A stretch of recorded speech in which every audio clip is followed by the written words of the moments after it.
Namo Sang Hyang Adi Budaya, Namo Buddhaya. Berjumpa kembali dalam pembelajaran agama Buddha, Sekolah Minggu Buddha Wihara Wajrabumi Tri Agung Jambi, tahun 2020.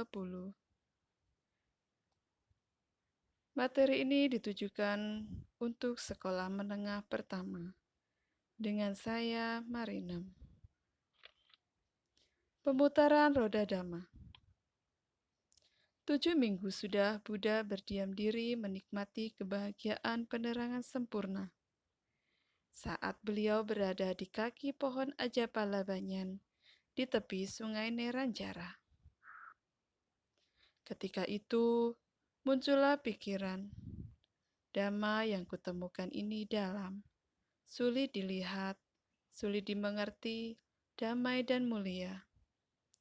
Di luar jangkauan logika, halus untuk dialami oleh para bijaksana. Adapun syair yang dinyatakan Buddha setelah memahami kesulitan manusia. Susah payah kupahami Dhamma. Tidak perlu membabarkan sekarang. Yang sulit dipahami mereka. Yang serakah dan benci. Orang yang diliputi kegelapan takkan mengerti Dhamma.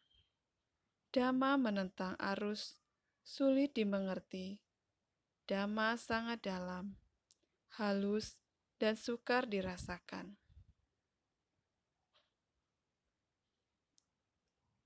Kemudian, Brahma Sahampati yang membaca pikiran Buddha, lalu berpikir, aduh, dunia ini sudah selesai. Aduh, dunia ini segera musnah. Karena Sang Tathagata, Sang Arahanta yang telah mencapai penerangan sempurna, condong pada hidup nyaman, bukan mengajar Dhamma. Kemudian secepat kilat Brahma Sahampati muncul kembali di hadapan Buddha. Setelah merapikan jubahnya dan berlutut dengan kaki kanan menyentuh tanah, kemudian berkata kepada beliau, Yang mulia, mohon Bhagawa Sudi mengajarkan Dhamma. Mohon mengajarkan Dhamma. Ada sedikit debu di mata mereka yang akan jatuh jika mereka tidak mendengarkan Dhamma. Permohonan Brahma Sahampati. Brahma Caloka Dipati Sahampati Katanjali Adiwara Ayat Cata Santi Dasata Parajaka Jatika Desetu Dhamma Anukampi Mang Pajang. Brahma Sahampati, penguasa dunia ini, merangkap kedua tangannya dan memohon. Ada makhluk-makhluk yang memiliki sedikit debu di mata mereka. Ajarkanlah Dhamma demi kasih sayang kepada mereka. Setelah mendengar ucapan Brahma Sahampati, keraguan Buddha untuk mengajarkan Dhamma, karena beliau merasa bahwa ajaran yang beliau temukan sangat sulit untuk dipahami manusia. Akhirnya, karena jasa Brahma Sahampati, Buddha bersedia mengajarkan ajarannya. Pada zaman sekarang, setiap pelaksanaan puja bakti, umat Buddha melantunkan parita aradhana dhamma di sana untuk memohon khotbah kepada anggota sangha. Khotbah pertama Buddha. Setelah masa puasa 49 hari selesai, Buddha duduk di bawah pohon Rajayatana. Belum lama duduk, dua orang pedagang bernama Tapusa dan Balika. Seorang makhluk dewa mendatangi Tapusa dan Balika. Wahai saudaraku, Yang baik, yang mulia sedang duduk di kaki pohon Rajayatana, adalah seorang Buddha yang baru saja mencapai penerangan sempurna. Berkat bantuan Dewata penjaga 4 penjuru, Catu Maharaja, yaitu Datarata dari sebelah timur, Wirulhaka dari selatan, Wirupaka dari barat, dan Kuera dari utara. Akhirnya Buddha dapat menerima dana makanan berupa madu dan tepung goreng atau japati dari Tapusa dan Balika. Dana makanan dari Tapusa dan Balika. Setelah Buddha selesai menyantap makanan, lalu Tapusa dan Balika bersujud di kaki Buddha sambil berkata,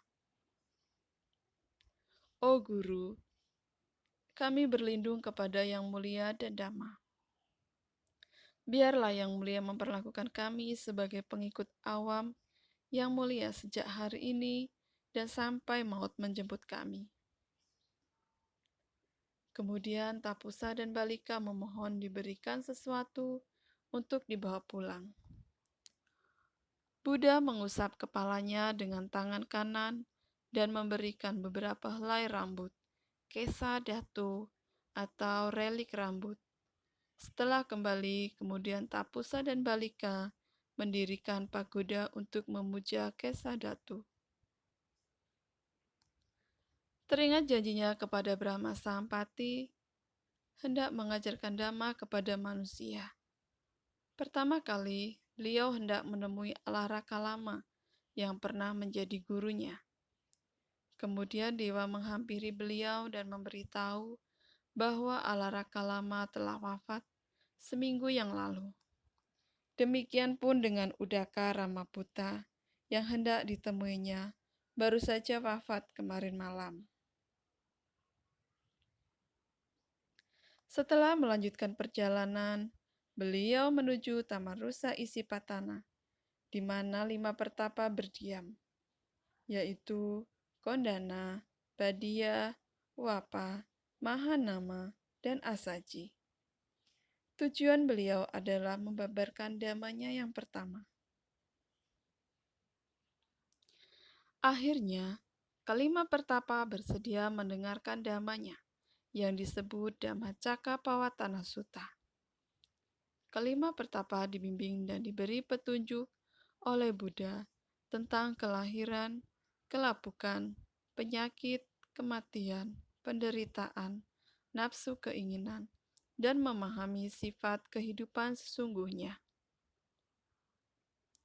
Buddha juga mengajarkan bagaimana mencari yang tanpa kelahiran, tanpa kelapukan, tanpa penyakit, tanpa kematian, tanpa penderitaan, tanpa nafsu keinginan, kebahagiaan dan kedamaian yang tiada tandingnya, yaitu Nibbana.